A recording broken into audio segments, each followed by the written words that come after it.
Yo, what's brewing, Soup Troopers? This is your man, Chicken George, and I am rocking with Jerrell Johnson. Yo, what's brewing with you, sir?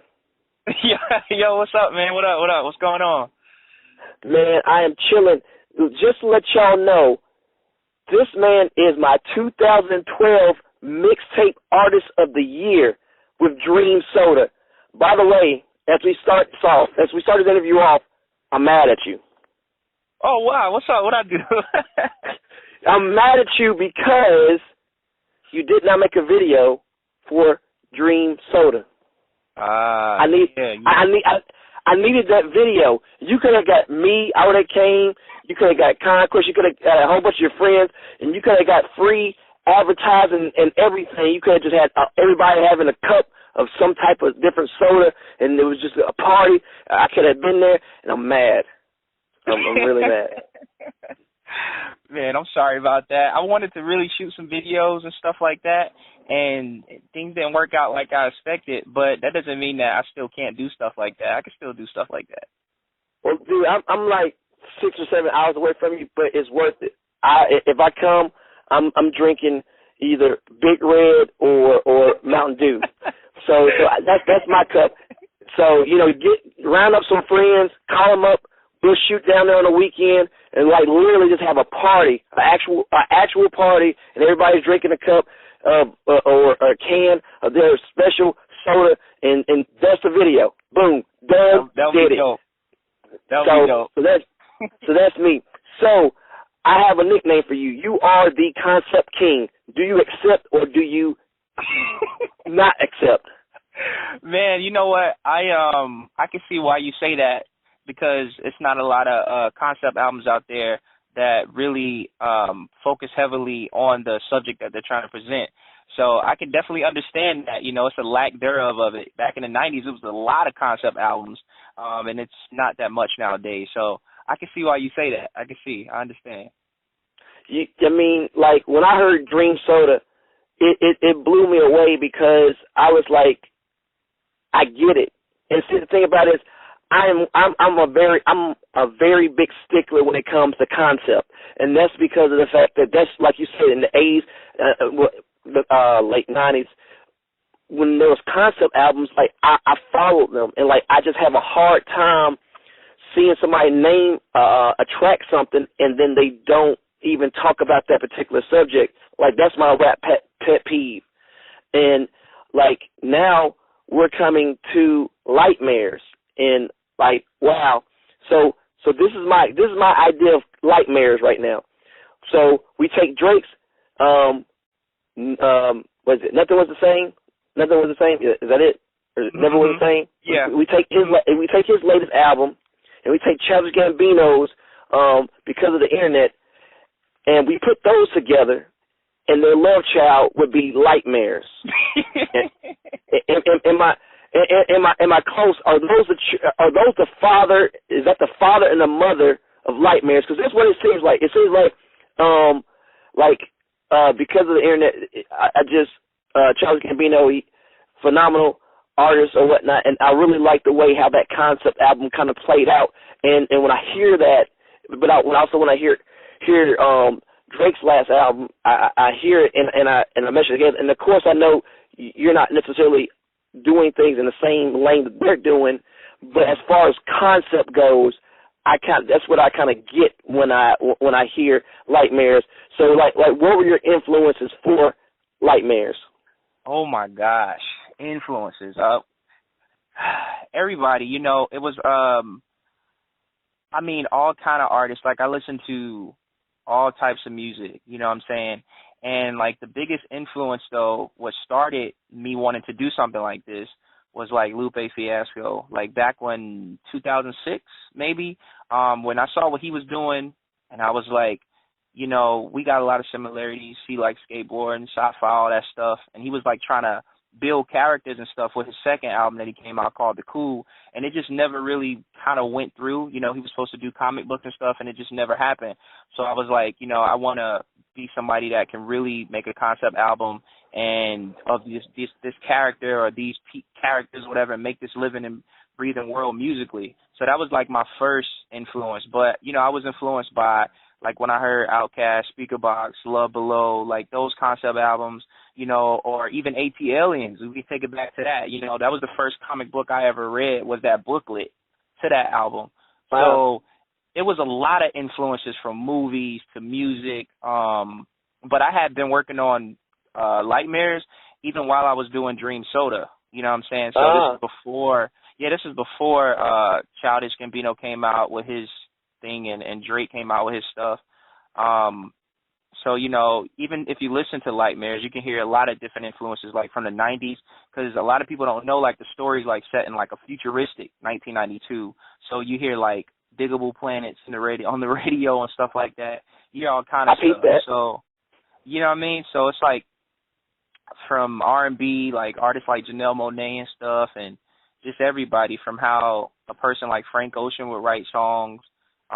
It's so many influences, man. Just, even if you listen to it, it's like none of the tracks sound alike if you listen to it. No, absolutely. None of them sound alike, and that's what I love, because I'm literally on a journey into Kevin's life, a day in the life of, and I love that. Wow. Thank you, man. I appreciate that. Oh, no problem. So this is how we're going to do this, because this is actually my album review for you and for the fans, that the Soup Troopers that are watching, listening, or however the case may be, because they know that I typically do album reviews, and I've been waiting for this album to review it, and because it was just so mind-blowing, I decided to just get you, just kind of just paint two houses with one brush, do an interview and a review at the same time. So what I'm going to do is I'm going to go to particular tracks, talk about my favorite bar, something that I like about it or whatnot, and then kind of let you kind of just elaborate on it. So what we're going to do is, first we're going to start off with 480p and my repeat. Yes. So I'm gonna tell you my repeat offender, and for those, if this is your first time hearing me use that term or seeing that term, a repeat offender is basically, that's my bar in a particular track that I'm like, yo, I gotta hear that again because I didn't catch that, or I loved it so much. That's why I call it a repeat offender. So with that being said, my first repeat offender that I heard from this particular track was, I'm kin to the game, so that makes me Ryu. Wow. Wow. So, and then plus the bars that follow, like how you kind of just kept it going. But here's a question, a sidebar, before you kind of elaborate on the track. Who would win in the battle between Ken and Ryu? And for the other people that, and for some of the people that are like with linguistic Nazis, Ken and you, because sometimes people want to fight me when I say you, I mean Ryu and you, but whatnot. Who do you think will win between the battle between both of those guys? You know, it's kind of weird because they have like the same move sets, but you know, a lot of people are very familiar with Ryu or Ryu, however you want to call him. So, you know, he has like a few stronger moves, I guess, but they kind of have the same move set. But I would think, you know, Ryu would win, you know, just based off of, you know, his backstory and stuff, and he's been doing it, you know, before Ken was doing it. So Ken is like his shadow or whatever like that. So yeah, I think Ryu will win. Yeah, I'll go with you on that. So just kind of just tell us a little bit about 480p. And 480p, when I made that song, it really represents a lot of what Lightmares is and how I was trying to approach the music. Like with Lightmares, I was thinking to myself, I don't want to make something that's just accessible to everybody, but I would like other people to hear it that don't know what I'm talking about, be like, oh, it sounds cool, but I really was trying to make it for like some gamers out there or some people that just have similar experiences that I've had in life, you know, whether it's video games and music and stuff like that. So I was like, let me try to do some metaphors and stuff. So with 480p, I was looking like people always talking about, Jerrell, you never really doing like what's modern, what's really going on. You kind of doing that old stuff. So like 480p is like a resolution. Like you go on YouTube, you got 720, you got 1080, and 480p is like what they used to have in the arcades and stuff like that. So I was thinking, everybody's saying I'm kind of doing old stuff. Let me kind of show you guys that I can keep up with what's going on. I can get a little lyrical and stuff. So it's kind of like two meanings to it, because I say, they say I rap old school like I'm Eve's Bayou. I'm kin to the game, so I guess that makes me Ryu. Started out street fighting to kick me out the ring, so I climbed out the TV terrorizing everything. Like, I say I'm kin to the game, like I'm family to it, like the rap game and stuff like that. But, because I'm like raw with my rhymes, or I just don't follow the rules, they want to kick me out. And I say they kicked me out the ring. And if you look at the movie The Ring, the girl, she used to come through the TV on the movie The Ring. So I'm not just talking about fighting ring. I'm talking about another ring as well, like the movie. So, boom! Wow! You know what I'm saying? So it's like triple entendre. All up in the place. Yeah. So I was trying to do stuff like that. So like when people listen to it again, they may not catch everything, and I tried to make it to where you can listen to it again and just be like, oh, I got something new a year later or 2 years later. Yep. This is why he's one of the kings of repeat offenders. Y'all heard it there. Wow. So let's roll to the corner store. Here's the deal. Here's the deal. Just straight up. What's the price of milk, man? Just let me know. What is the price of milk? You tell me. I don't know. Man, it's, like I said, me 25, like the whole concept of that hook was like a lot of stuff goes on in the world and we end up paying for it, but it wasn't our faults. It's like, there's gas prices getting high. You look at the milk in the stores, that's getting ridiculous. You look at the price of food, health, all that, and it's just going up, but it's not like we're the reason for it. It's a lot of stuff going on that we don't have any control over it. So it's just like a lot of things are causing us our lives, but we didn't really choose to buy into it. You know what I'm saying? So that was inspired by a song I heard a long time ago. Like I remember I had a Mos Def CD called The New Danger. And, I just picked it up and I was listening to it. And then he said something like, he talked about things I had never heard people talk about. He was like, what's the price of eggs, milk, and stuff? And that just stuck out to me because I was like, we really don't think about that stuff. We kind of just complain about it. But, yeah, like, that's what inspired that hook. You know what I'm saying? People keep asking me that, too. And I used to have an album called The Milk before I was, like, doing Christian rap. Yep. Oh, well, you know what? I actually, I'm very interested to hear how that album would have went. I'm very interested. Let me roll to Men Self Auto. All right. Now, here's the deal. So you tell us that you spit 16-bit bars. Now, before you even go into this, I want to tell you how that particular bar, it literally made my mind explode, because I don't know if you meant it as a double or triple entendre, because there is a actual place called 16-bit Bar in Columbus, Ohio. No, serious. It is a bar / arcade, and it's called a barcade. Only place in the U.S. I even got the phone number for it, and you can go there. They set up different types of tournaments and stuff, and like if you go to the website, it's crazy because it looks like like an arcade, and like they have like the drinks and stuff digitized like video games or whatnot.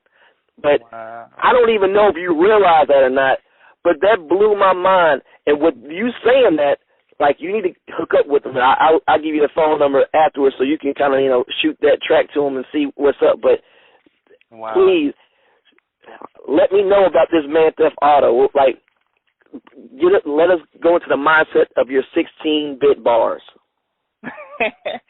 Man, once again, it goes back to, like, what I was trying to do on 480p,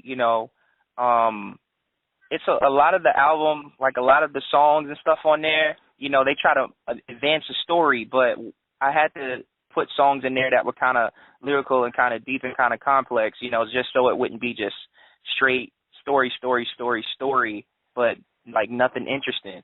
And with this track, like, because it's really just me talking about, you know, this video game character, because Kevin's at the arcade and he's playing the game, and it's just describing the video game character. But at the same time, on the flip side of that, it's talking about, you know, music and rappers and stuff, like how it's all fake and stuff like that, and how it's not really real. And then another side to that, you know, it was a big shout out to the video game community. You know, it's a dude that like he competes professionally, like in fighting games and video games, and his name is like 16-bit.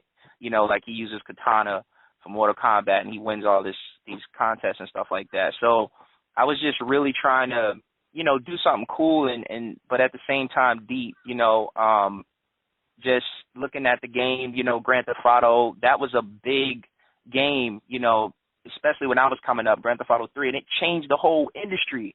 So yeah, that song is just about it's so much. Like, I wish I could like spit lines. I'm just trying to hurry up and finish.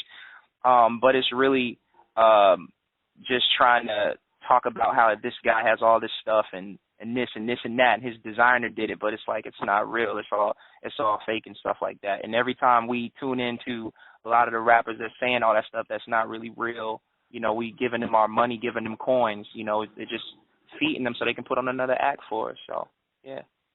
That once again, like I said, mind blowing. Cause I didn't know about, you know, the guy you're talking about. So like I said, I knew it was something deeper than what I knew, because I was like, man, Jerrell may be a genius or he may be an alien because he knows way too much. He knows extremely too much. And so it was mind blowing. Okay, so here's the deal with everyday people. With everyday people, I literally, like, this whole track is a contender for top repeat offender of the year, because the whole song is just so powerful, and I love the way how you did the reverse, like how you looked at everything from one perspective and then you shifted the perspective, and like it was just like whoa. Kind of speak a little bit about Everyday People.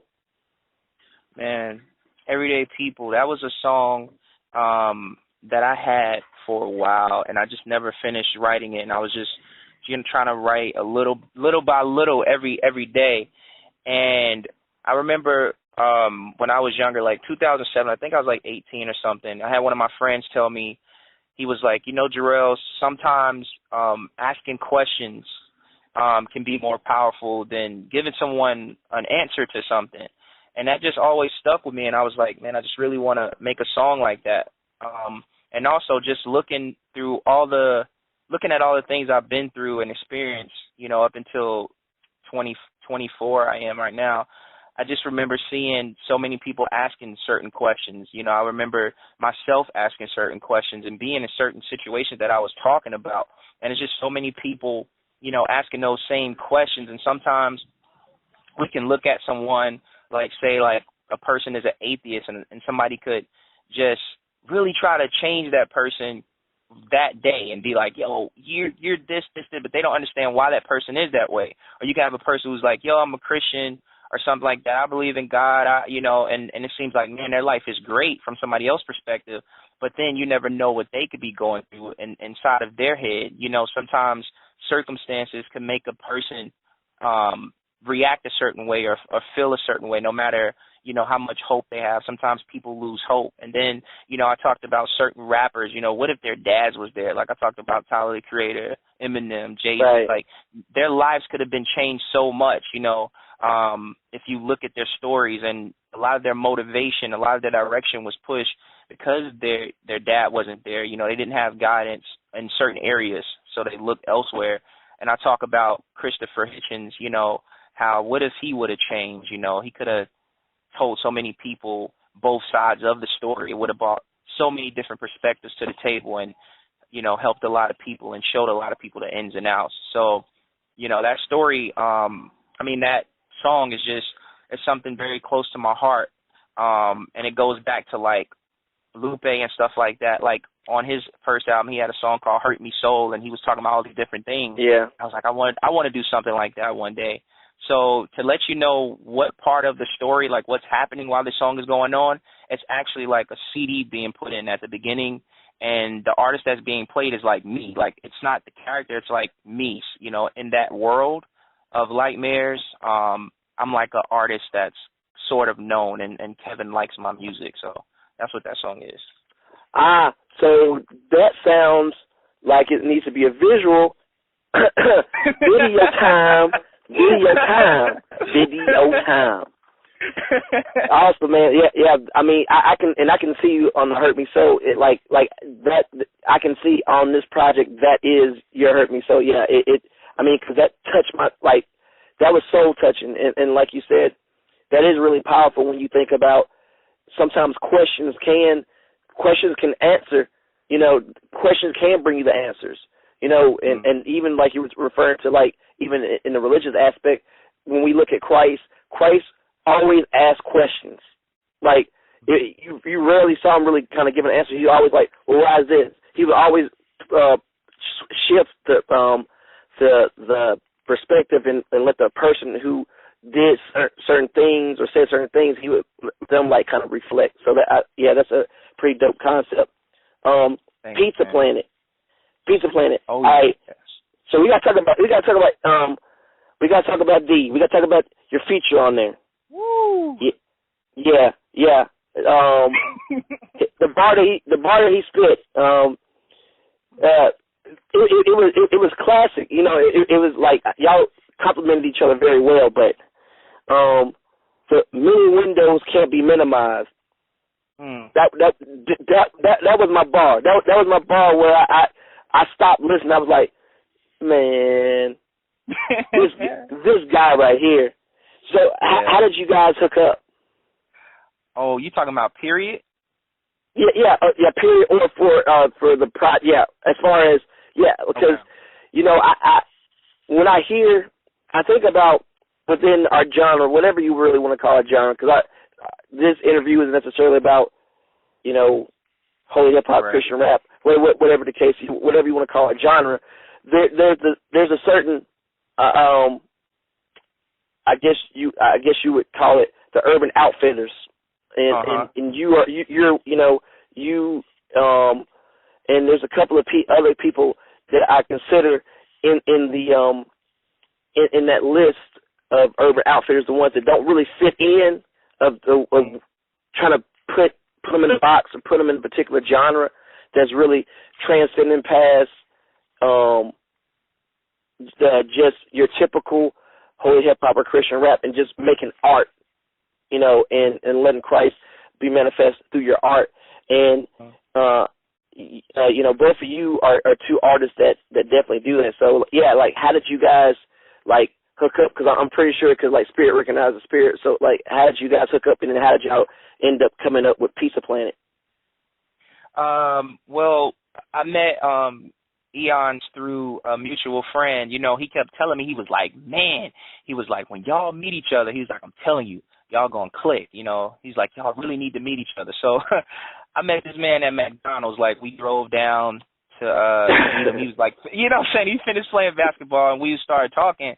And he was like, yo, I heard your stuff, man. It's real good. And they was like playing my music in the car, and I was like, man, he's serious. And he's like, yeah, I got music too. And I had heard him rapping, but I hadn't heard all his stuff. And I went to his MySpace, and I was like, man, this is like my favorite rapper. He's like the better version of me. Like, I was thinking that, so at the time, we just started getting closer and closer. I went to Kentucky with him, and, met some of his family and stuff like that.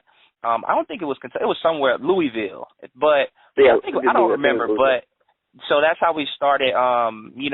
That's how we started getting connected. So every time I put a mixtape out or something like that, or album, I try to put him on it. And I always notice, whatever song I'm on, if I'm on a song with him, people are always like, man, I really like his verse and stuff like that. And it's like, I just love to give that guy shine. You know what I'm saying? Like, it's like an honor for me to even work with him, you know? So with this track, like, he, at first, he was supposed to be a waiter. Like, he was supposed to be coming from that perspective. So I sent it to him, and I was like, yo, I want you to rap from this perspective, say what you want, how you hate your job, and all that. And he was like, yeah, okay, I got it. And then he sent me back his verse, and I was like, what? And then I was listening to it. I was like, oh, my gosh. Like, and he just rapped. So I had to change him to somebody on a computer or something because that's what this perspective he came from.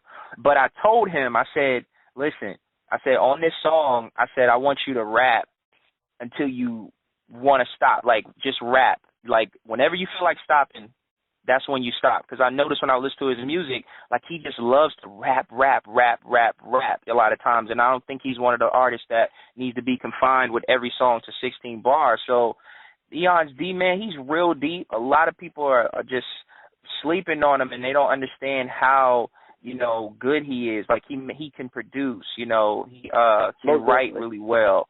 And, yeah, that line got me, too. Like, when he was like, those, something without internet, I can't even remember it right now, but just his whole concept around the internet with that verse was just sick. So, Eon's D, man, that's that guy, man, that dude, man. Yep. Yeah, I'm definitely looking forward to more collaborations from you two in the future. Now, like you talked about earlier, 1992, 14, 2014. All right, so here's the deal. Earlier in the conversation, I said that I was mad at you. Now as we get to the end of the interview / review, I want to let you know that I hate you now. Yeah, I hate you now because you killed. Spoiler alert for if they're listening to this, I'm pretty sure. Yeah.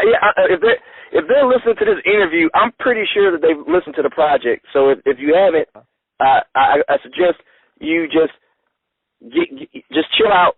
Don't listen to this. Stop the interview right now. Go listen to Lightmares and then come back to this part right here. Whatever minute and seconds this is, you come back after you listen to Lightmares.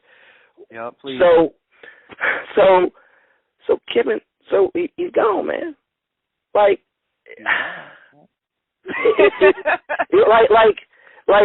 and the funny thing, you know, the thing that really got me was there was there was no, like, you didn't give me any room to grieve. You don't give any listeners any time to grieve because you just it just happens. It's almost like Stan, like Eminem Stan. It's like, oh, it was you, and then boom, it's done. It's just. I'm happy through the whole project. You had me you had me listening to double-digit tracks, happy, and then you bring it to the end, and the last two tracks, you scare me, and you make me feel like this is Terminator 2, not 3, 2, and it's just, well, I guess you could say 3 in Rise of the Machines, but it's just, man, so just talk about how and why you ended the project the way you did. Man, you know, I wanted something to close the story, but I wanted to do it strong because, you know, it's a lot of narratives out there, a lot of stories and movies or video games or whatever, and you get to the ending and you're like, oh man, like, all this for what? Like, I was trying to make a point, you know, because people don't understand, like, it's so, like, Lightmares, you have the regular story, but it's so many other meanings to it. Like, for an example, like, you know, you have the invasion that comes in, you know, on the song Chaos Theory, you know, you're like, what's going on?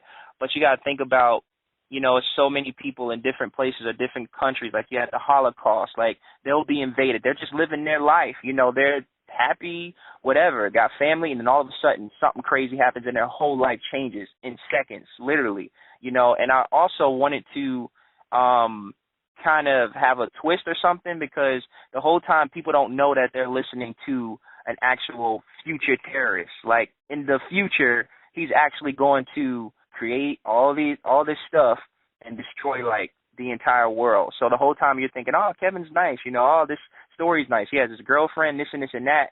And it just shows you that you don't really know who people are until, like, you know who they actually are. Because I think if you get to the end of the CD and you listen to it again, it kind of feels different when you're listening to it again. Like, it's like everything's happy, but you know there's a bad ending towards the end. So I wanted to also tie the ending in with all the other stuff that I did, because I made several songs about this character, but the future him, and the younger him, but never him at 19 at this state where he's in the middle. So I just had the future him come back, at like 42 years old, from 2014, come back to 1992, and just try to stop him before he is able to do what he's going to do in the future. So it was like a last-minute decision to just kind of end it, because I was going to keep the song going and talk about some other stuff, but I was like, you know what, it would just be better to just leave people at that, and it's like it has that comic book feel, that book feel that's like just leaves you at what just happened, and also, like, that song is one of my favorites, because the girl who plays Kevin's girlfriend, Crystal, who's Amber Jones, man, like, she was so good, because she made that song really what it is, like, when she was, like, crying a little bit, just that little part, but, without her, like, the project couldn't have been what it is, like, I couldn't have had that world that I was trying to create. So that was good, too, because she dies, he dies, you just never find out, what happens to the dog, you never find out, and... So so are you, is this interview right here, is this, are you trying to tell me, when people hear this, that there actually is a possibility that there's Lightmares too? Is that what you just told me? I promise you, that's what I think you just told me. I mean, I don't know, maybe you might want to come back after the interview and read some of these comments. There might be a possibility that you're going to start seeing hashtags Lightmares too. I don't know. I don't know. I may, if I do, I'm not sure. I know the next thing, I know what I'm going to do next. Like, the next, it's going to be a different story, but there's definitely a possibility that the story can expand, because I'm going to do artwork and stuff with it, and it may end here, I'm not sure, but right now, Kevin is deceased, man. It's like he's never existed. It's like he's done. Like, it's done. It's over. Like, everybody's gone. But there could be a possibility. I got stuff on the side. I don't know if I can share it yet. So yeah, I see what you're doing. And I like it. You're giving me that hope. And I need that because now I can wipe away these tears, because I've been holding that in through the whole interview. Because I need to get that out. Because see, I love you, but I hate you because of what you did. So thank you very much for giving me that ray of hope. So yeah. I really appreciate that.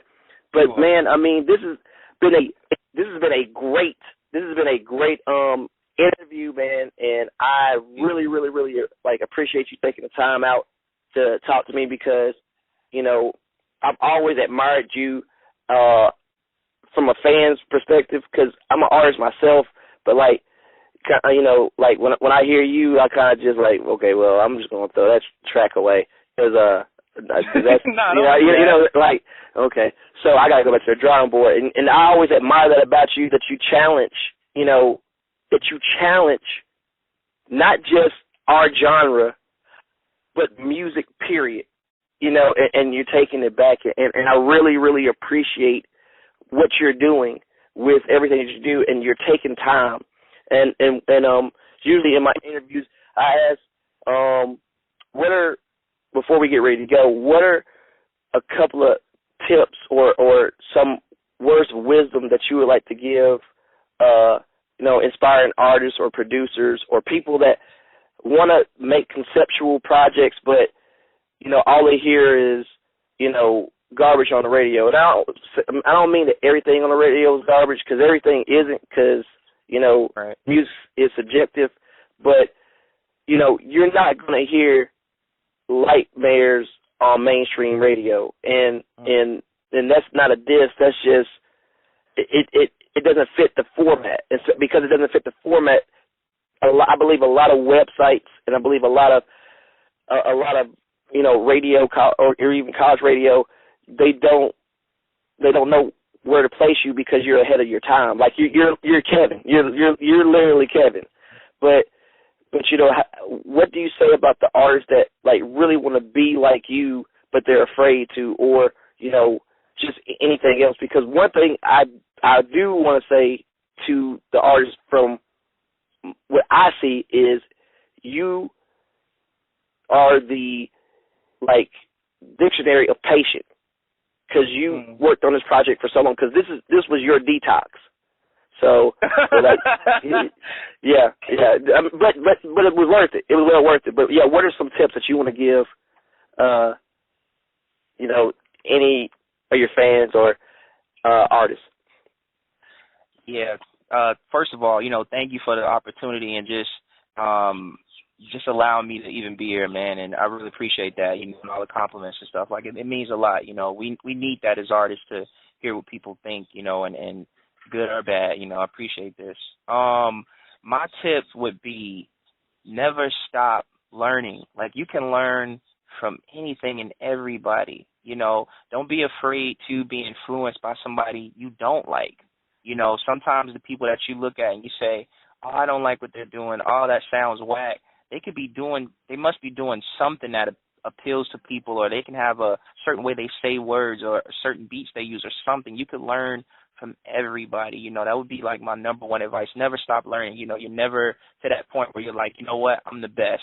Like, I'm the most lyrical. I'm the most creative. Like, you're never to that point, and always, study, different types of music.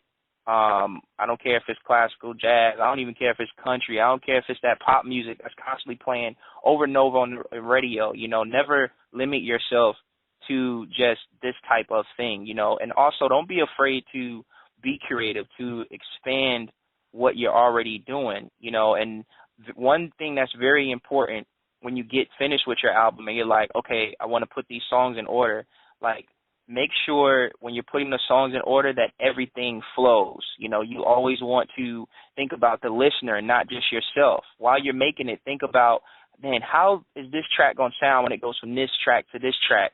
And for me, doing a concept album like Lightmares, or like when I did Dream Soda, or even far back to something that was more mainstream focused, like my album True Colors, what I try to do is use skits as my advantage. Like, for example, if I took all the skits out of Lightmares, it probably wouldn't sound as good or as cohesive, but I try to use those skits to lead the person who's listening to a different mindset and prepare them for the next song. So just always be thinking of ways to make stuff flow better. And, and just, humility is something that everybody needs. You're never too good to, talk to a certain person or give a certain person advice. Like, you're going to make mistakes. You're going to have letdowns. People will tell you, hey, I'm going to do this for you, and they won't do it. Industry is true. They'll be like, oh, it's shady and stuff. It is, but have a group of people around you that really care about your well-being, and, and never get twisted on the money. Always have something to keep you grounded and, give and, keep showing love, man, and it'll come back, and do what you do every single day. Like, have something to remind you. Surround yourself around inspiration. So that's my tips and my words for now to people. Cool. So last thing, any shout outs before we end this? Yeah, man. I like to give a shout out to, first and foremost, my mom and my dad, for always supporting me, my sister, my brother. I want to give a shout out to Amber Jones, my girlfriend. I want to give a shout out to Eons D, Jen, Just Thoughts, Nerds with Passports, my boy Seth, man, my best friend. My name is Seth. Give a shout out to you. Give a shout out to Conquest, man. You know what I'm saying? Give a shout out to like all my people that, be on my side and that's been with me. Like, I appreciate all of y'all. I can't think of everybody's name right now, but I love y'all all, man. And, Sounds Good Comics, that's what we doing, man. Cool. Well, you heard it here from the man, the Concept King, the triple, quadruple. I don't know past quadruple entendre man. Yes, sir. So get ready and find them on Twitter. Go ahead and give me your Twitter name. You can find me at Twitter at Jerrell Johnson, Jerrell Johnson, and you can find me at my Twitter. My Tumblr, JerrellJohnson.tumblr.com, and my Bandcamp, JerrellJohnson.bandcamp.com, and you can see videos on thehomelessheroes.com too. So, yep. We gotta hook up again because I gotta talk to you about that because that's a whole nother world that I definitely want to get with you on. But y'all make sure y'all follow him on Twitter and make sure y'all do the hashtag Lightmares2. But that we've been brewing with Jerrell. So hey, holler at him. Make sure y'all keep on supporting him. Keep on supporting Spread the Soup, chickenshorts.com. And like I said, Spread the Soup. We out.